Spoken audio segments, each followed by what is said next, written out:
Good morning, everyone. I'm Alana Dave, and I'm the Education Officer and Climate Change Coordinator for the International Transport Workers Federation, which is based in London, but is an international organization bringing together transport unions from around the world, including the transport unions here in the United States. So it's a great pleasure to be here with all of you. The session that I'm chairing, as you can see from your program, is focused on the need for a programmatic shift. So the first question I'm sure you're all asking yourselves is, what do we mean by a programmatic shift? We heard in the previous session where we as the international trade union movement are now, and what the approach and demands of unions have been over the last few decades around climate change. So if this is where we are, what are we shifting to? And it's really this question that I think today needs a lot of discussion and debate here, so that we can begin to build a shared and collective understanding in the international trade union movement.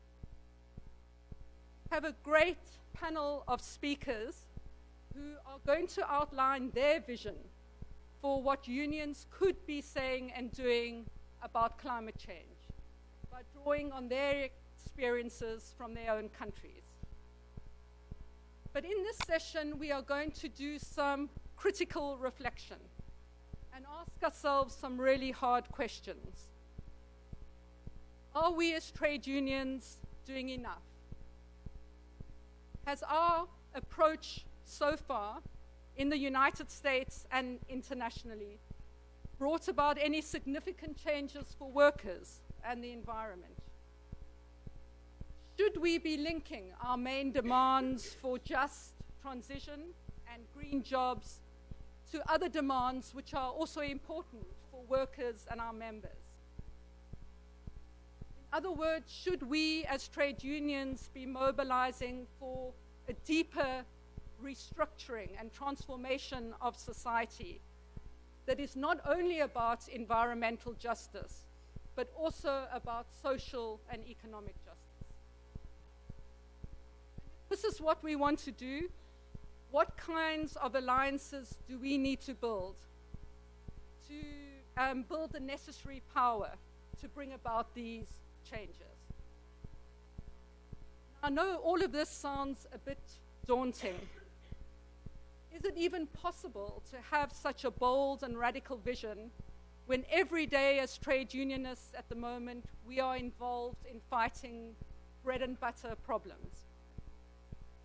Is it even possible to have such a bold and radical vision when many unions around the world have lost members and are weaker because of the attacks by capital worldwide? So I'm sure we all agreed and we all know that it's a really difficult time for us as a trade union movement.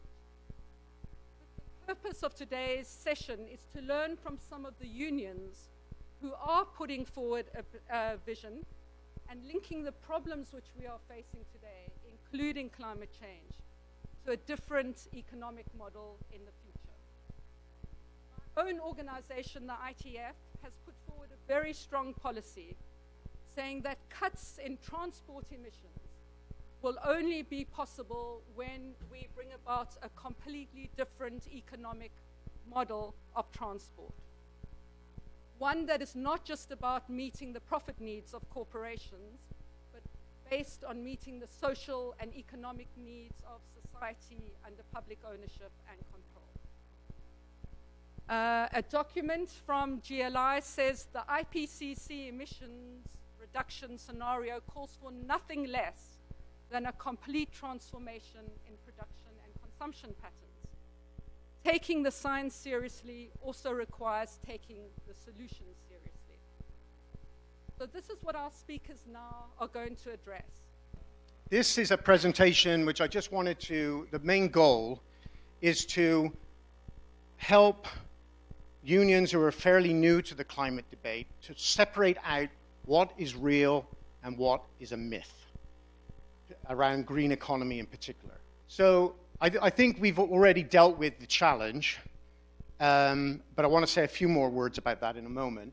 And then there's the response and the whole discussion around the green economy and what is called the business as usual agenda. So I'm going to spend a few minutes talking about that too. And then the idea of a programmatic shift, and what does that mean? We can change a program, but then how does that affect members and move members into action, I think is the crucial discussion we are facing. Forgive me for using some religious inspiration here, but this was actually really quite moving to have the Pope, and I'm not a Catholic, although I was dragged up as one, have the Pope actually call it like it is. This is not a problem of carbon dioxide or greenhouse gas emissions. This is a systemic problem. It's about the exploitation of people and nature in the same way by the same system that extracts wealth and then basically dumps people in the same way as it dumps nature. So this was a very good moment and a great organizing tool, I believe, for our members. Now, but it does express itself in emissions. And I just want to be clear about what's going on. If we let business as usual prevail, we are looking at a 6 degrees Celsius, that's between 10 and 11 degrees Fahrenheit, warming by the end of this century. That's in the lifetime of children born today. So the way emissions are going now need to be stopped, reversed. And you can see about this last chance debate. I don't have time to go into too much detail, but if we delay any longer, it's going to get more and more difficult to reduce the emissions. And the goal is to stay, see the thermometer, within 2 degrees. Apparently, 2 degrees is the kind of the dangerous tipping point. Now, many people dispute this 2-degree figure. They say 2 degrees is far too warm as a global average, particularly for tropical areas, sub-Saharan Africa, where people are already feeling the impacts of climate change. So we've not got time to go into the politics around why 2 degrees, but it's still a big lift to get to 2 degrees. And you can see the trajectory downward would need to happen. The black on the left is where things are going now, and that's where things have to go, rolling out to 2050. What you've probably heard is the many reports have come out showing that this is actually possible. Key to decarbonizing the economy is the energy sector. That's the leading source of carbon dioxide and greenhouse gas emissions. If you can decarbonize electrical power generation, that would allow you to decarbonize transportation and so on and so forth. So you can have it's not the only part of the picture, but it's a very important part. And you can see there, this was Scientific American 6 years ago. A guy named Mark Jacobson said what it would need is an industrial revolution towards renewable power. And you see, it goes into quite a lot of detail. A lot of engineers and scientists and climate people have put together how it could be done, the sort of scenario to decarbonize. You can see fossils and nuclear on the left, and then upscaling over a period of 20, 30 years, wind power, solar power, and so on. Even in New York, there's a study, 100% renewable energy in New York by 2030 or 2040 or 2050 in this case, and that would require lots of offshore wind, lots of distributed solar power, but again, technically possible, at least it's claimed. Now, the green economy is the sort of the body of ideas that came up in response to climate change. And you can see that the main approach is a private sector, private investment approach. The idea, and it comes straight out of the neoliberal textbook, the idea is governments are broke, they can't do anything right, and only the private sector is going to lead the way on this. The problem with that is, unless there's a big profit at the end of some of these investments, in a very short-term rate of profit, then there won't be the level of investments we need. So it's technically possible, but not necessarily fits in with the dynamics of profit and growth that we see around the world with this present system. Now, around about 7 or 8 years ago, Maite this morning talked about the discussions in Bali. There was enormous optimism that the science was clear, there was going to be a new change in the global economy towards green investments. A year later, you had the recession, the Great Recession, and you saw $2 trillion of bailout money for banks, but you also saw a lot of investment by governments in green initiatives. So the Obama administration put $93 billion into green. So it gave a sense that this was going in the right direction, and that unions, all they needed to do was get in on the action and fight for some green jobs, make sure unions were at the table and also benefiting from the economic gains that would come from this green transition. But, and this is where I think we need to be absolutely clear, you'll see this is renewable energy in Europe. I focus on Europe because Europe has the most ambitious targets for renewable energy in the world and for reduction of emissions. This is recent Bloomberg Financial showing the decline in investment in renewable energy. That peak there, 2011, is largely due to the stimulus packages after the recession. That's a worldwide picture as well. So the investment levels have not gone to where they need to go in terms of renewable power. And what we see is this, that global fossil fuel consumption, the source of greenhouse gas emissions, continues to rise. You'll see that arrow there. That was when the Kyoto Protocol kicked in. You can see it had a little bit of an impact in Europe, but most of the economic activity was moving to the global south, a lot of new economic activity, and you see fossil fuels consumption going up dramatically. So these next 3 or 4 slides are just going to elaborate a little bit on that point. The first one, this is oil consumption.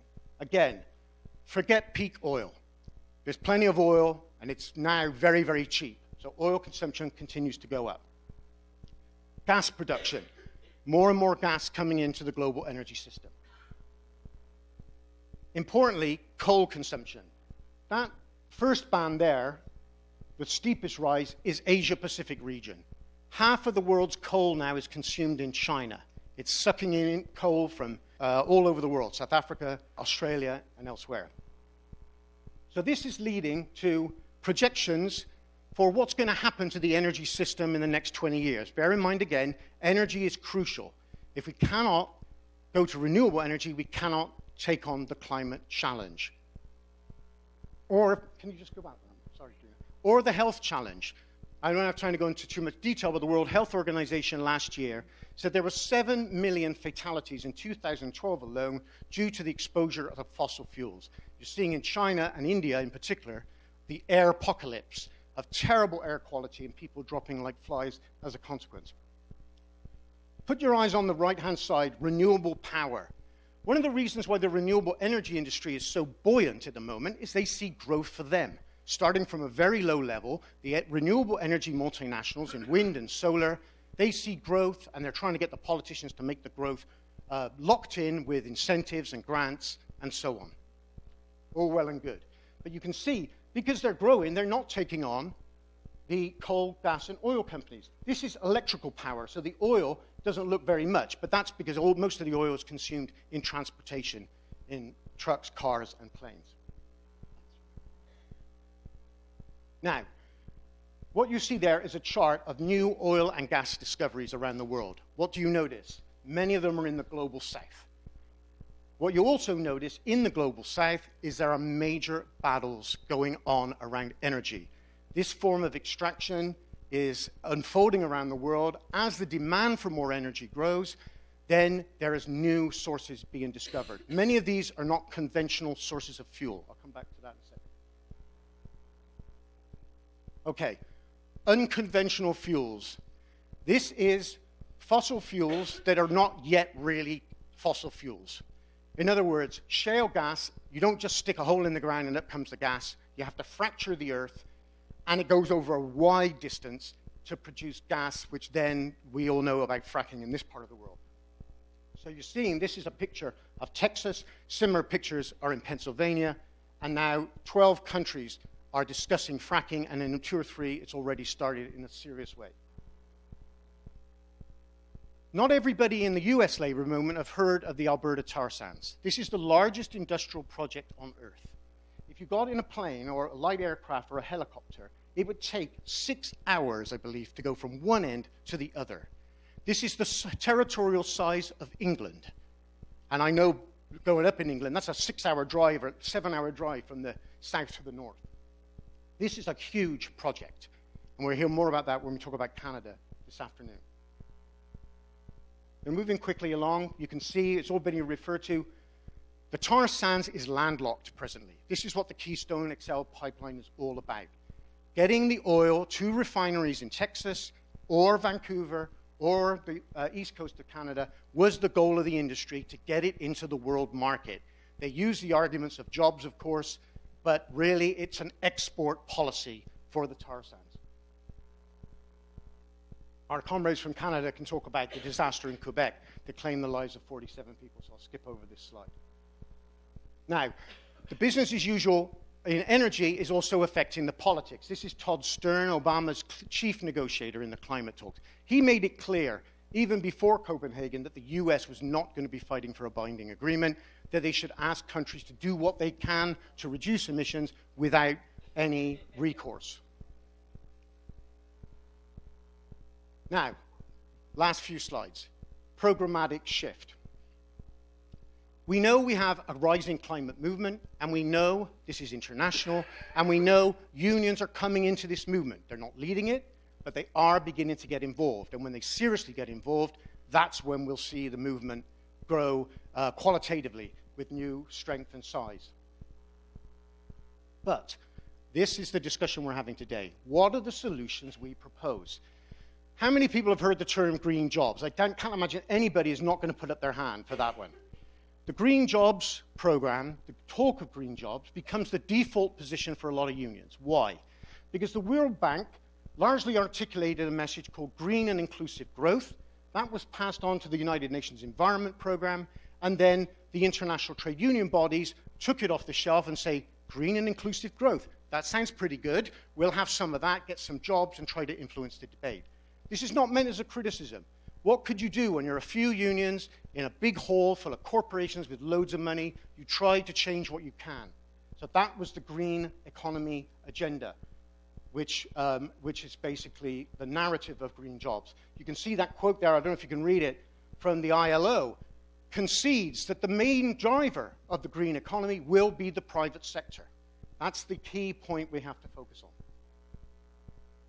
Now, what we found in the work of the Trade Unions for Energy Democracy and others within the movement, that there was beginning to be a serious pushback against this. It meant more marketization of nature, carbon pricing. It was more profit for the investment bankers and for the corporations, and there was unions beginning to reassert the need for public ownership and democratic control. This was obviously people out of the unions in the left around the world. They were always for that, but that largely atrophied in the last 20, 30 years during the neoliberal period. Now it's coming back. Now in Rio +20, we talked about this. The green economy was rolled out at the Trade Union Assembly. There was a major pushback. I'm sure Ashbjorn will refer to this when he gets his moment a little later on. So we see the reassertion of public ownership. The ITF, the Transport Workers Federation, 570 unions, I believe, representing 5 million or so transport workers around the world, they also took a very strong position on the need for public ownership. This is the Trade Unions for Energy Democracy framing document on particularly addressing the energy sector, suggesting the way to go, or a broad framing, is we have to resist the lock-in of more fossil fuel infrastructure and emissions.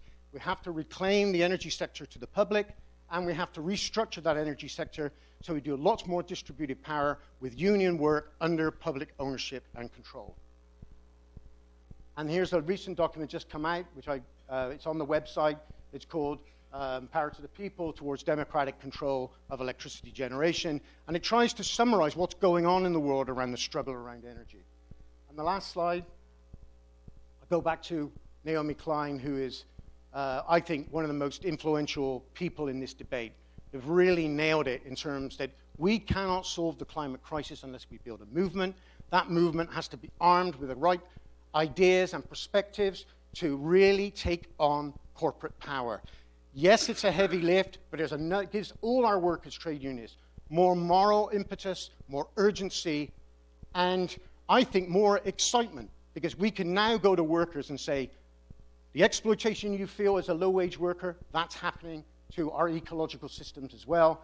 And if we want to save the planet for future generations and make our lives better, we have to have a bold agenda that takes on the undemocratic monopoly power of corporations, particularly the energy companies. They should be #1 target and public enemy #1. So I'm sorry if I went on a little bit too long. I'll stop there.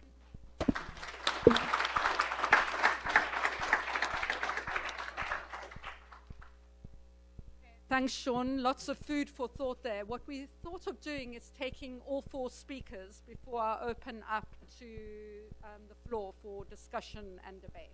The title, actually, the full title is North-South Perspectives on the Need for a Programmatic Shift. And so I was actually going to start out by posing the question of if Korea was being included as being the North or the South, because I actually don't know the answer, and it's okay if you don't have the answer, but I come from the Korean Public Service and Transport Workers Union. In South Korea, we're affiliated with the Korean Confederation of Trade Unions, which has always been classified as one of the great Southern unions, along with the in Brazil and South African unions and CTA and everything. But the fact is that I should just say that we organize public and transport and property services. So we're proudly affiliated to ITF and also PSI. And I will mostly be talking from the perspective of our energy affiliates today. We have the South Korean trade union movement grew out of the struggle against Korean authoritarian governments and dictatorship, and has always had a class and militant perspective. And so for that reason, I think and has always identified as a Southern Union movement and has been seen that way. But the fact is that South Korea is now rapidly a developed country and has transnational capital running around the world, exploiting workers actually both at home and abroad. And has a level of inequality, I think, second to the United States within the OECD. It is also 13th largest economy in terms of PPP GDP, and 30th in terms of per capita GDP, 10th largest consumer of energy, and 9th largest in terms of CO2 emissions. And so you can't say that, that Korea can escape its responsibility for reducing emissions, although until now it has been excluded within the COP as from being a mandatory on the list for countries with mandatory emissions goals, reduction goals. At the same time, South Korea continues to be very backwards in terms of trade union rights, and particularly, as David Boyce alluded to, under the last two administrations, seeing in general retreat of democratic rights, a trampling of democratic rights, and a rapid return to authoritarianism. So we face a very complex situation in Korea. But I think given our history of coming from a class and anti-authoritarian perspective, our struggles around energy in South Korea have always been framed within the context of social transformation, from a perspective of social transformation, and with a goal towards a future that looks very different from the present. So those struggles began around privatization. So after the Asia financial crisis hit South Korea in 97, 98, we saw the drive towards privatization of energy and also of transportation and many other public services. And those unions are all affiliated to the KPTU.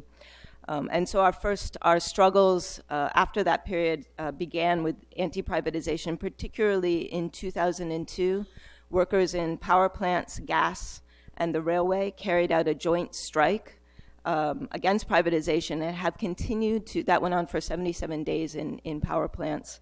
And we've continued to strike against privatization to the present and been able to a certain extent, slow down that process. And within that context, we've used the concept of publicness, maintaining and strengthening the publicness of the energy and the publicness of public transport and other public services. This concept has been developed through the attempt to articulate a set of values that are in direct opposition to neoliberalism. So the concept is about being free from the market, freeing public services and public corporations from the pursuit of profit, and the idea that energy and other essential public services belong to the people. So I think this sounds a lot like what PSI talks about quality public services, but we've tried to add and make that concept more concrete by adding elements to it over time. That has included a discussion of not just keeping public services public or energy public, but also what does democratic control of utilities and other public institutions, what would that really look like in Korea? Particularly, what does that mean when we're looking at an essentially authoritarian government? And it's a question that we are continuing to grapple with. We've also added over time the question, the concepts of safety. So public services have to be safe and they have to be sustainable. Particularly in energy, after this strike, anti-privatization strike in 2002, we kind of ran into heads with environmental forces. The environmental NGOs in South Korea originally said, we need to break up these public corporations that are polluting, that are using thermal, coal, and gas, but really emphasizing coal and also nuclear. They need to be broken up because that's the only way we're going to get a commitment to renewables. And so after our strike, we came together with environmental forces in South Korea and began talking about how can we include a concept of sustainability, addressing climate change, renewables, also safety when we're talking about nuclear, into the concept of publicness. And by doing that, we came very close to the concept of energy democracy that Tued is now talking about. So through these discussions, we formed an alliance called the Korean Labor Society Network on Energy, that's the translation, in 2005, which put forth this vision of public institutions democratically controlled that were also addressing a just transition and addressing a rapid increase of renewables and creating a sustainable future. And that alliance has been going on. In fact, has been participating in the COPs until about 2010, and in that participation had been calling for the responsibility, the greater responsibility of countries in the North, the big emitters, to take more responsibility. And within that, to say that the Korean government cannot escape its responsibility to put forth concrete and ambitious emissions reductions goals, which it has yet to do. And we are continuing to call for that. But we've also emphasized that energy is a human right and a public good, has to be democratically controlled and has to be accessible for all. And that's the platform that KCTU and the KP2 have worked on in the last, I'd say, 5 years or so. It's been very hard to keep climate change issues at the forefront of the agenda. This is because we are under attack. The attack has, I think, has been symbolized, or the symbolic instance of this attack was the 2013 raid on our National Center's office. So 5,000 or more police raided the office of the KCTU in December to arrest maybe 10 people. It was actually in the midst of another anti-privatization strike against rail privatization, and that led to massive arrests of everybody trying to block the building, not the arrests of the rail union leadership. But I think that has really symbolized to us that we are not a social partner. I mean, I think we knew that before, but and then I think David also said that privatization in Korea leads to disaster, and the symbolic moment of that was the sinking of a ferry last year on April 16th. The reason the ferry sunk was because of the privatization of the seafaring industry, of the ferry industry, as well as precarity. So most of the staff on board, the crew members on board, were precarious workers, as well as the captain, as well as deregulation, which led to overloading. And so we saw over 300 people die, the majority of them children, and now the families, the bereaved families, are asking for an investigation, and the government is spraying them with tear gas. So that's the situation we're dealing with. It's a little bit difficult to continue to think about climate change in these circumstances, but we absolutely have to. We need to stress that it's the same government that is repressing these bereaved families and the labor movement that is continuing to pursue an energy policy based on inflated demand, expansion of coal and nuclear, serving the interest of private corporations at the expense of public safety and environmental sustainability. This is a government that has put forth market-based solutions to climate change, which has let high emissions corporations get off the hook, pushed costs onto the public, and has left us with less than 4% of renewables in our energy mix. So the fact is, even though it's difficult and we're in a defensive struggle, we had massive strike action earlier this year, and we will probably be on general strike when the COP is going on in Paris. The fact is, we don't have time to wait. Climate issues and the transformation of our energy system that is needed to address them have to be at the forefront of our minds and at the center of our struggle. The science that Sean explained earlier shows that despite the challenges, both everyday challenges and these larger issues of ongoing repression, we have to go beyond our defensive struggle to put forth a concrete vision of social transformation, and a solution to climate change has to be part of that transformation. A positive, radical agenda is absolutely necessary. So for Korean unions, this means we have to look to countries in Latin America, in Southern Europe, some in Western Europe, that are putting forth more positive energy democracy platforms, even as we continue our struggle in the streets against the return of dictatorship in South Korea. We need a global perspective, a global movement that adequately accounts for diverse concerns and experiences of the North and South, and countries like South Korea that are both North and South.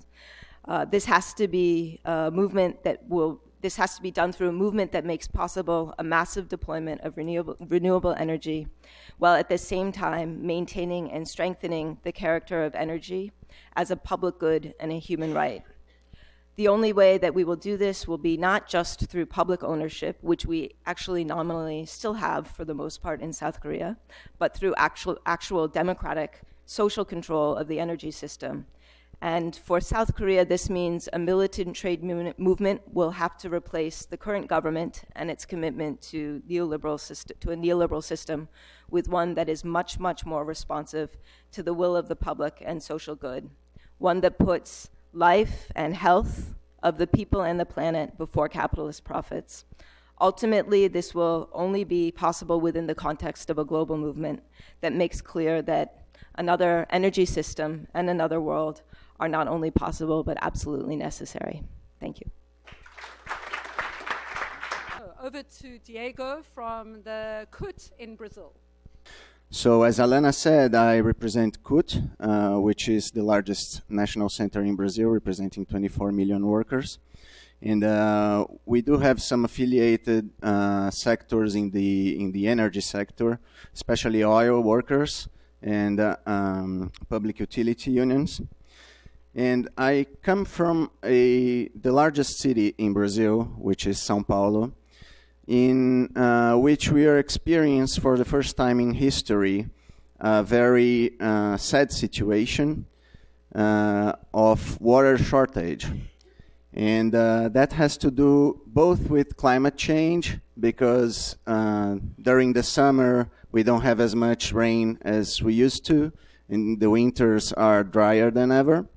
So at the present moment, as we speak, we have around 15% capacity of our water reservoirs. And you can imagine that in a metropolitan area of more than 20 million people, that is sort of a crisis. And the funny thing is that, you know, the government keeps campaigning and asking for families to save water, but family consumption adds up to only around 10% of the total consumption. And the government's not doing the same to industry or shopping malls, for instance. In Brazil, shopping malls have a different kind of contract in which they have guaranteed water supply, no matter if there is a water shortage. So that business can keep going as usual, right? Well, I'll talk a little bit about Brazil and why Brazil is currently moving from being an ecological good example and best practices country to another very different perspective. Because, you know, when we think about geopolitics, energy control and energy resources mean power. They mean economic power, they mean political power. So in Brazil, there has always been this ideology that states that Brazil has to be an energy superpower because of all the natural resources we have. So we used to have a lot of resources, but not as much as oil. But since I think the past 20 or 15 years, as Sean showed us, in Brazil there have been a lot of discoveries of oil fields and gas fields, especially in deep sea oil platforms, oil and gas platforms, which are one of the forms of extreme extraction of energy as well as fracking, right? So Brazil is moving towards a more dirty energy pattern of production and development. And the only reason why we don't have fracking in Brazil right now is precisely because we are exploring deep sea waters oil fields, right? And the oil workers in Brazil, we have managed to get them to oppose fracking, and especially through two-ed work and campaigning. But we know that if there was no deep sea oil, maybe they wouldn't oppose fracking so strongly. One of the small victories we had in Brazil during the process of regulating the oil fields exploitation was that, first of all, we managed to keep at least 51% of all oil explorations initiatives under public control. So the public oil company might have partners, private partners, foreign partners in oil exploitation, but it will always control more than 51% of the initiative. And the other thing is that the government passed a law that states that 75% of the oil extraction royalties have to go to financing public education, and 25% to financing public health care, which for us was a major victory because, as you know, public basic education and public health care in Brazil are very bad quality.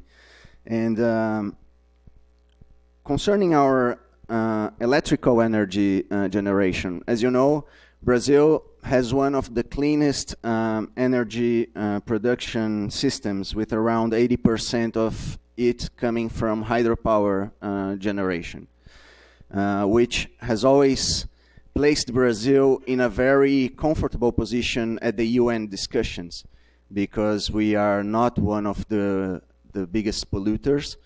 And on top of that, we have managed to reduce deforestation in the Amazon region in the past years, which was one of the major sources of emissions in our country. The thing is that in order for the country to grow, to develop, and the economy to grow, we'll need more power. right? And to increase power generation in Brazil, we still can build hydro dams. But the thing is that the potential for new hydro dams building is concentrated very heavily in the Amazon region. And a very pragmatic choice of the Brazilian government has been, okay, we're going to build dams in the Amazon. Not only one, not only two, but around 10 dams. One, very big, some of you might have heard of it, it's called Belo Monte. It's not yet functioning, but it's about to be concluded. But there are many other small dams being built. And the problem is that although our energy system will remain clean, the building of dams, as you know, has a huge impact in local communities, right, on the ground.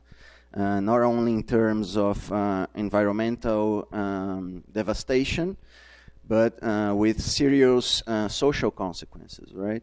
Either because there are entire cities that need to be displaced, or because new cities come to existence because of the workers' army that is needed to build such things.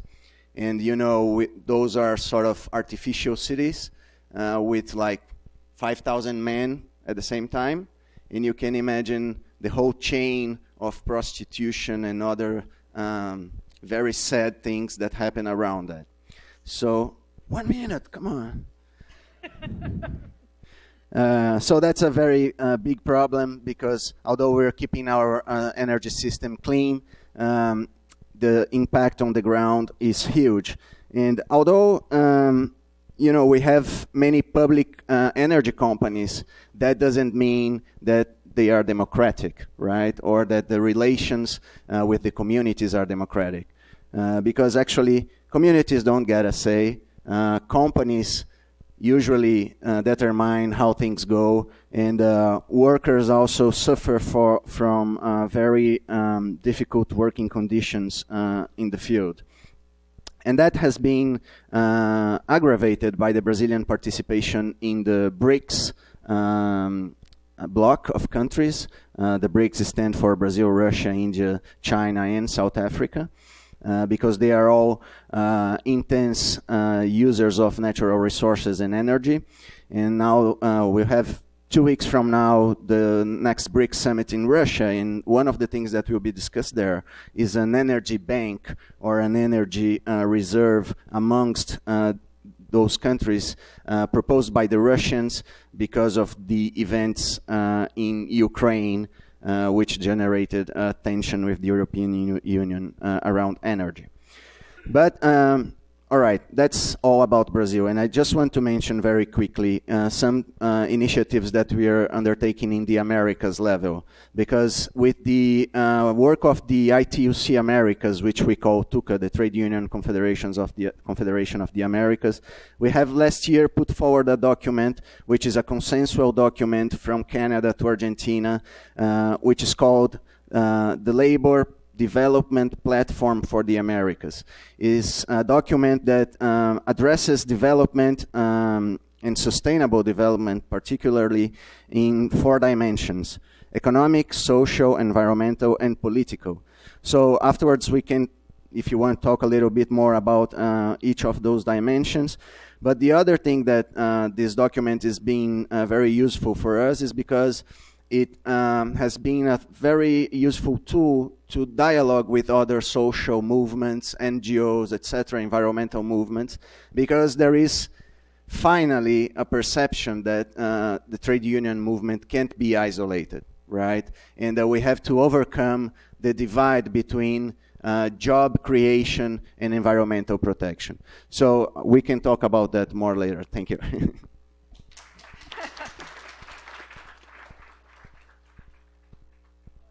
Feel very authoritarian here. Sorry, Diego. Right, over to Asbjørn, who's the chair of the ITF Climate Change Working Group and an advisor to the Municipal Workers Union in Norway. Thank you, Ilana. And I will start to talk a bit about the climate change policy and the climate change work that we've been doing in the International Transport Workers Federation. Because I think that is important. It has been important also for the unions in my country, since we have been inspired by the policies adopted by the ITF Congress in 2010 in Mexico. Because we started the development of climate change policy in the ITF in 2009. That was 1 year before our Congress. And we were assisted by Sean and his people at the Global Labour Institute at Cornell at that time.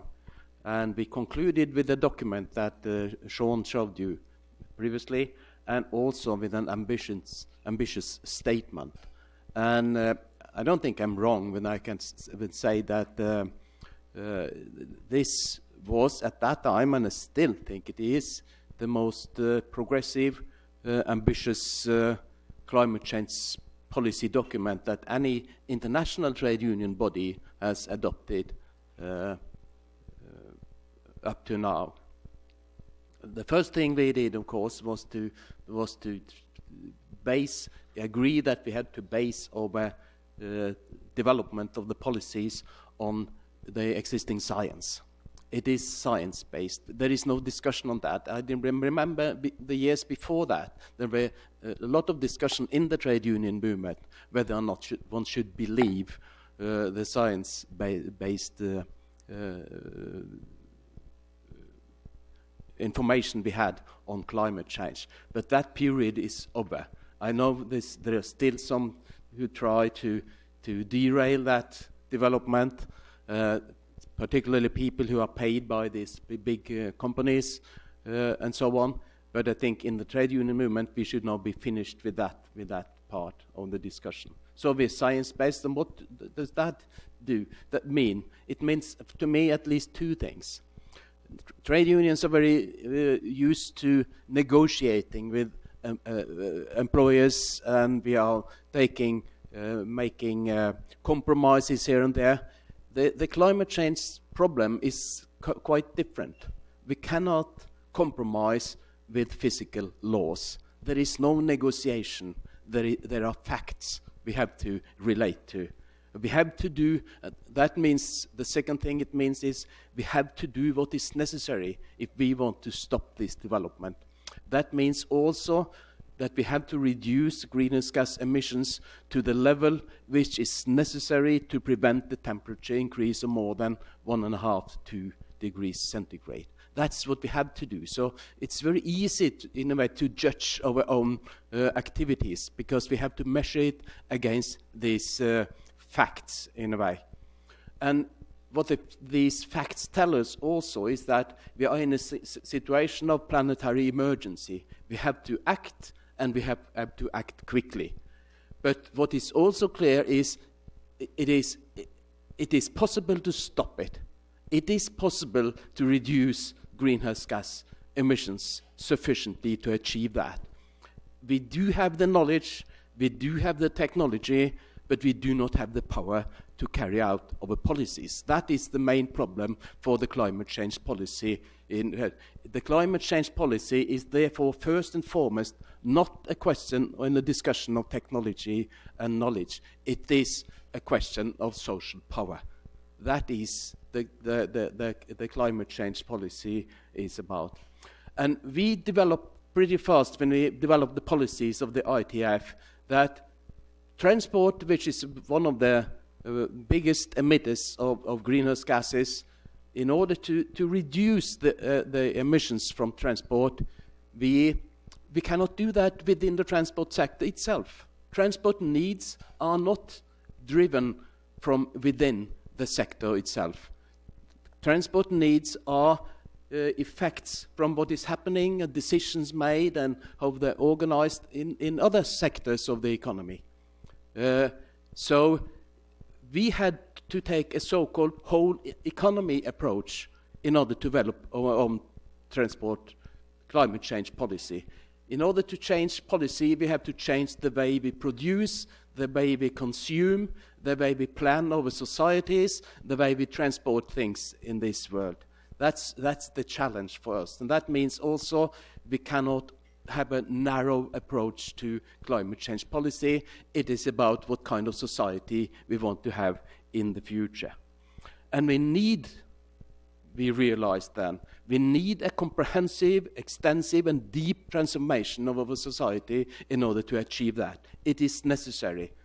And if we want to change society in this way, we are immediately in the middle of the social struggle, because this is what it is about. And that is why we need a so-called just transition, which the international trade union movement has asked for many years, meaning two things.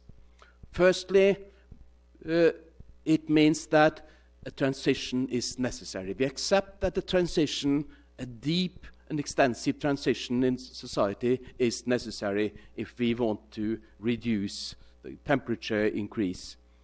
But secondly, this transition has to be just. And that means this is an interest-based struggle. The climate change policy is an interest-based struggle. We have to. It is not a question of whether we like it or not. This is how it is, and this is the form that this struggle will take. This means also it is an important and central part of the class struggle in our time. And everything, a lot of people, a lot of trade unions, of course, a lot of workers are afraid of what is going to happen with their jobs, with their social security, with their wages, and so on. And we should understand that. Of course, people will be afraid of that. But we should also know, we should have the information and the facts that jobs and wages, livelihoods, communities, homes, social security, all those things are at risk as a result of climate change itself. The biggest killer, job killer, will be climate change and not the climate change policies in order to try to stop it. But of course, different groups at different times will be affected by this. Everything that the trade union and labor movement have been fighting for the last 150 years is at risk because of these climate change policies. And it is not a threat of the future. We have seen it already. And in this city, you should know very well what the effects can be when we get even higher temperature increase after the Sandy problem you had here, with a lot of lost jobs and everything else that we know comes together with it. Also, all serious research proves that there will be created more new jobs through climate change policy than it will be destroyed through it. So the net effect of climate change policy will be positive in number of jobs. So if this is first and foremost a social struggle, our main aim is therefore to try to unify the environmental and the social struggle. And this means, of course, building alliances. To build social alliances is important in this struggle. Because if we want to change society, and we realize that we are involved in a strong interest-based struggle between forces which represent different and partly also antagonistic economic, social, and political interest, this is what we are up against. But also another reason, we have to unify the struggle against climate change with a struggle against inequality. Because if we want to make people support the struggle to prevent climate change, there must be a hope for those poor people, poor countries, that they have a better future after this struggle. There is no possibility to get support from workers and from poor people and from poor countries in the necessary struggle against climate change if we are not able at the same time to radically redistribute wealth in this country, in this world. And that's also a reason why we have to merge these two sides of the struggle, the social struggle with the climate change struggle. And we have to fight for democratic control of society, of the economy, and not least in this network organization that we are in today. First and foremost, the democratic control of energy, because it is the energy sector which is the most important. So build alliances, and I will also say that related to the discussion we had in the previous panel about the last chance, I will reframe it in the following way. It is the government in Paris in December this year, maybe, if they are not able to do what is necessary, they have had the last chance. It's then the time for other forces to take over. Thank you.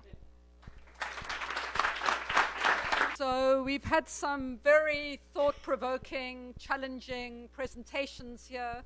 Talk of social struggle, class struggle, alliances, inequality, wealth distribution. So I'm sure there are many comments and questions. We've got 5 minutes for that. So, Gene Carroll from the Worker Institute at Cornell. Another alliance that hasn't been mentioned yet, that's part of that's necessary for us to make progress in reversing the threat of climate change, involves a question of national security, as traditionally defined, protecting the borders. But I'm talking about global security. Comes from, there's an environmental threat that's happening by the fact that the Obama administration and NATO are agreeing on a modernization of nuclear weapons. The threat to the environment because of the modernization of nuclear weapons, I think, is self-evident. So I want to put that out there as part of the discussion. Thank you. I'm going to take a few questions and then I'll give the speakers an opportunity to respond. And this is particularly directed at Diego. My name is Rob Robinson, and I'm here representing MABI, the movement of people affected by dams in Brazil, and understanding that situation, but in particular, what you laid out around water. I think the similar things are happening here in Detroit, which is a large city, and the privatization of water and water being a public need. I'm wondering how much there has been agitation to change the discourse within the UN, where Brazil is held in high esteem for producing clean energy, but at the same time, they're denying people's rights to water. It's been a methodology that we've used in Detroit, and I think that global solidarity speaks to what everybody's been laying out here around austerity, global solidarity, because they're basically shutting water off on people in Detroit because of their inability to pay, right, and denying the human right to water. So it always amazes me to see how privatization that we see in other countries seems to be exactly what's happening in Canada. So the corporate sector controlling governments here. But my question is for the sister from Korea. You talked about striking and the possibility of a general strike while Paris. So yes, we've been seeing that in the media. I'm just wondering if you could just elaborate on that as far as it relates to Paris, and perhaps what we could do to support you. Jojo from Murphy Institute, U.S.-China Academic Exchange Program. I have a question for South Korea's union transformation. For the global perspective, do you think what is the most urgent role for the environmental NGO or union can play, and how would this transmission apply to the South Korea's future climate change? Thank you. Take two more questions. We've got a sister there and a brother there. Carmen Charles, Local 420, District Council 37. My local has been around for about 60 years. We are good at fighting for social issue, but climate change is not is a relatively new issue for me as the president of a union. Now, my question, education, I understand the urgency of now. How do I translate that to my members who have been so overwhelmed by fighting privatization and other social issues? So this question is for anyone on the panel.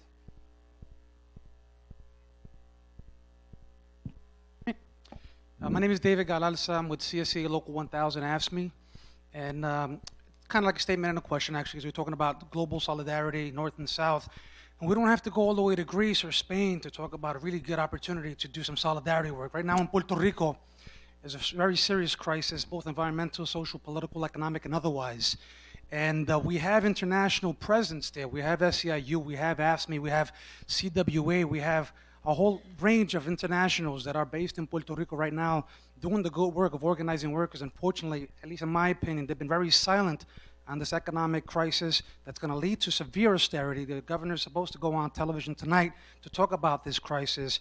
And it's been the kind of thing that's happened in Puerto Rico for many years. You know, Puerto Rico was Wisconsin before Wisconsin became Wisconsin in terms of Scott Walker. We've had a crisis there for many, many years, but because Puerto Rico continues to be a colony of the United States, and still seen as a foreign entity by most media in the Western world and other places, it continues to be in this predicament. So right now, when we talk about water shortages, even though it's 3.5 million people, we have some severe drought conditions going on, of course, due to climate change, but also bad policies in terms of the energy industry as well there.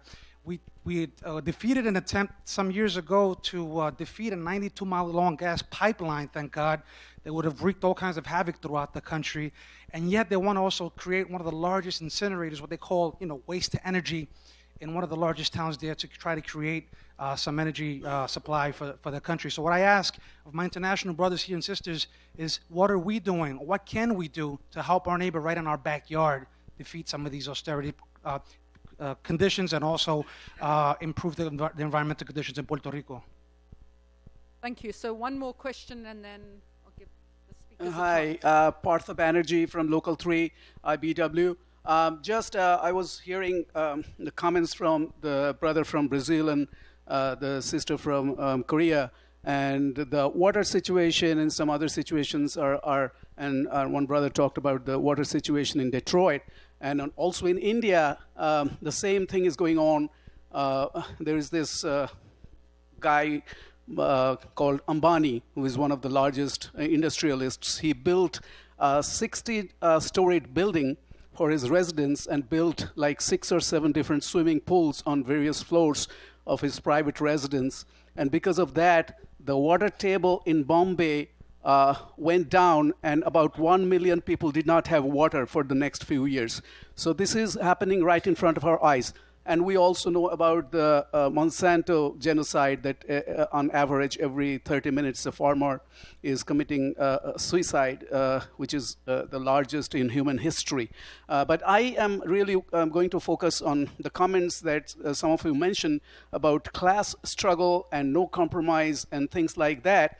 And I was wondering that, particularly given the US political scenario where we have a two-party dominance and hegemony, and if you really tell people that do not compromise and let's have a class struggle and wealth distribution and all that, then I wonder how far can you really go with that type of a very rigid and non-flexible political agenda. So I would really ask this conference to come out of that, left-right paradigm, for the lack of a better term, and create some type of a broad-based left-right coalition so that the people can understand that this is really not a fight between the left and the right, but between a fight between the 1% and 99%. Thank you. Thank you for that. So, who would like to start? Wilson? We'll leave the last question for Asbjørn because I don't think that we can take class out of the equation. So I'll leave it to him. But I'll try to talk about, answer the two questions on what can the environmental movement do in relationship to this kind of gleaming picture in South Korea, and about the strike. And then I also want to talk a little bit about nuclear, because it's very important for South Korea, given that we're about 28% dependent on nuclear energy right now, and it's very dangerous.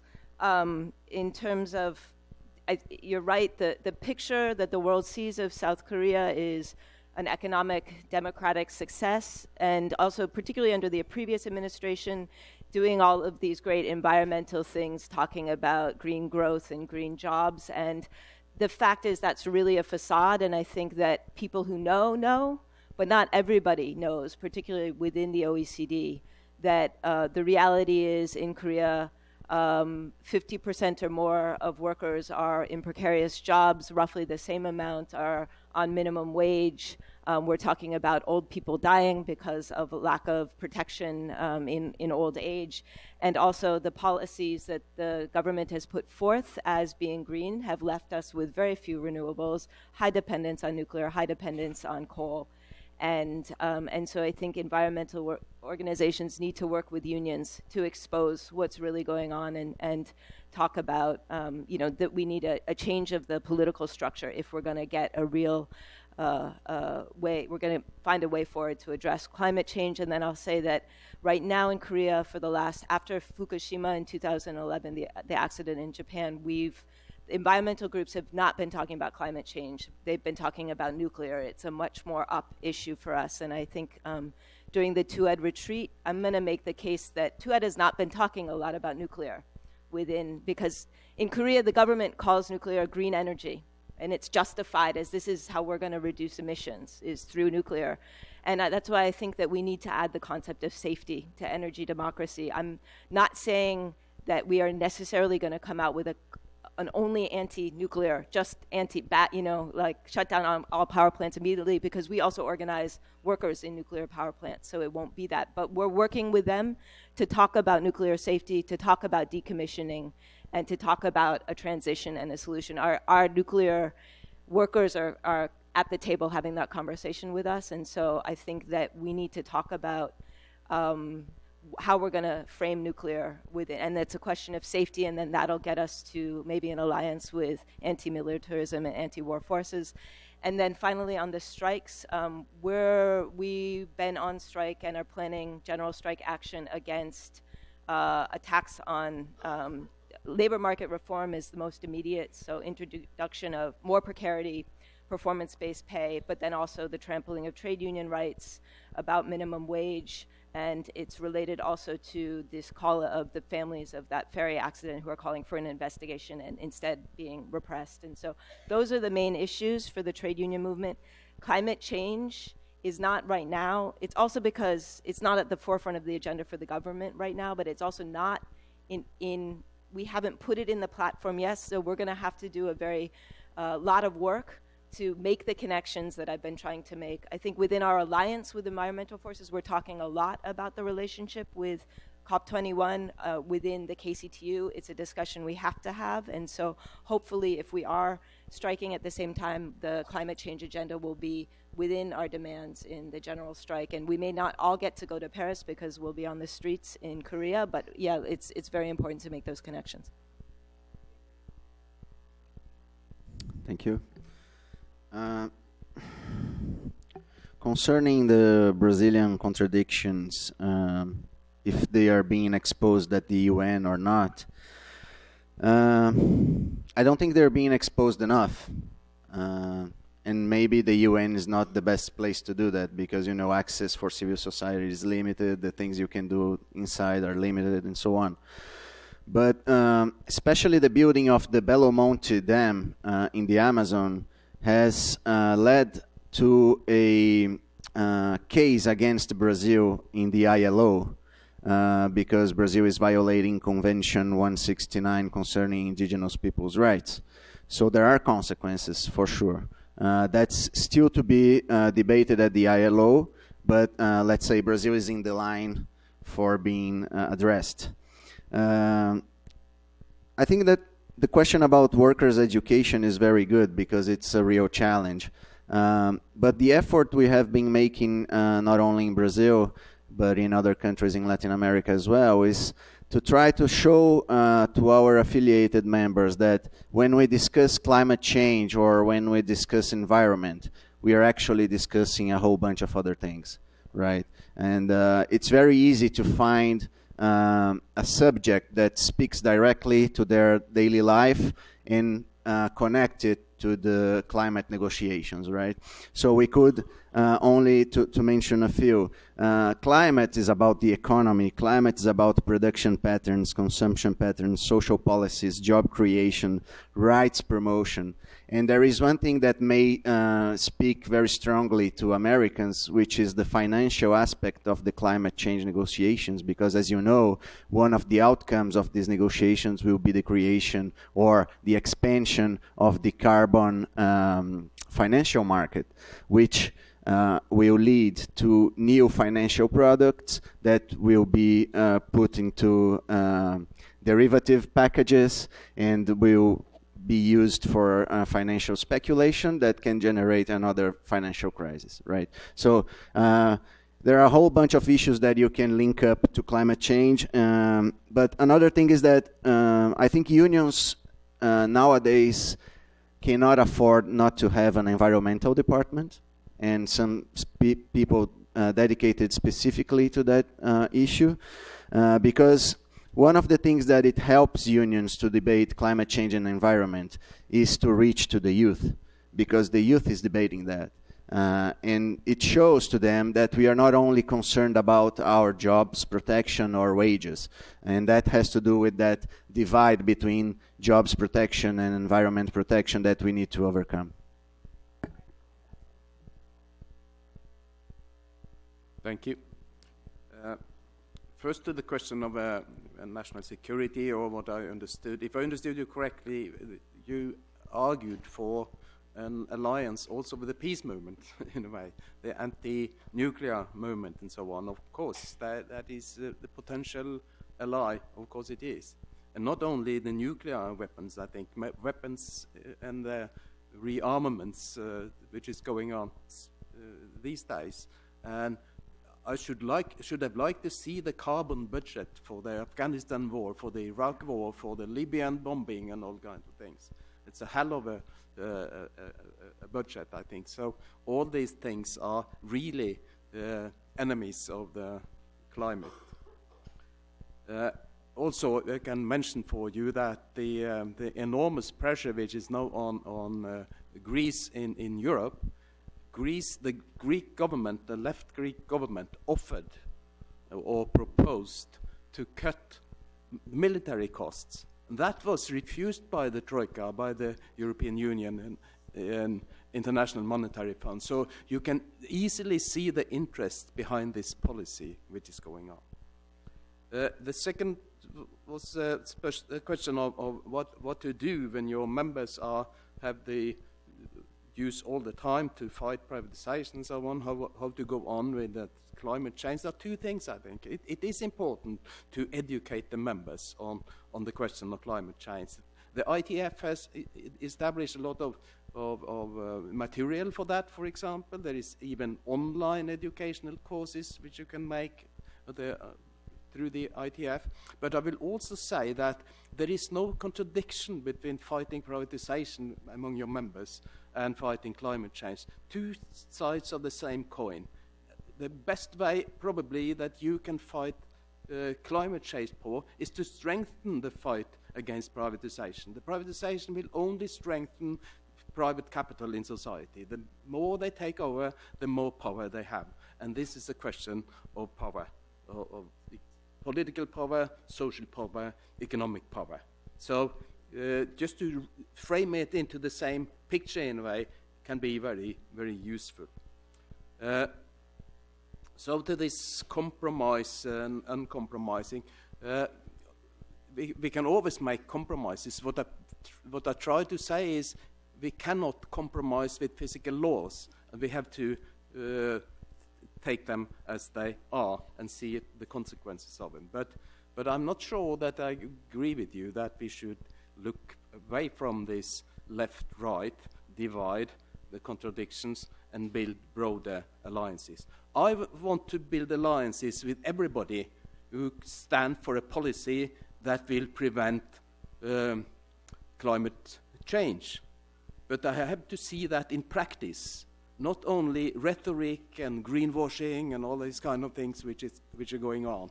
If I find a company that will do what is necessary and join the struggle against in order to do what is necessary to prevent climate change, of course I will ally with this company. Will ally with the devil himself if he is willing to do what is necessary, and also the Pope.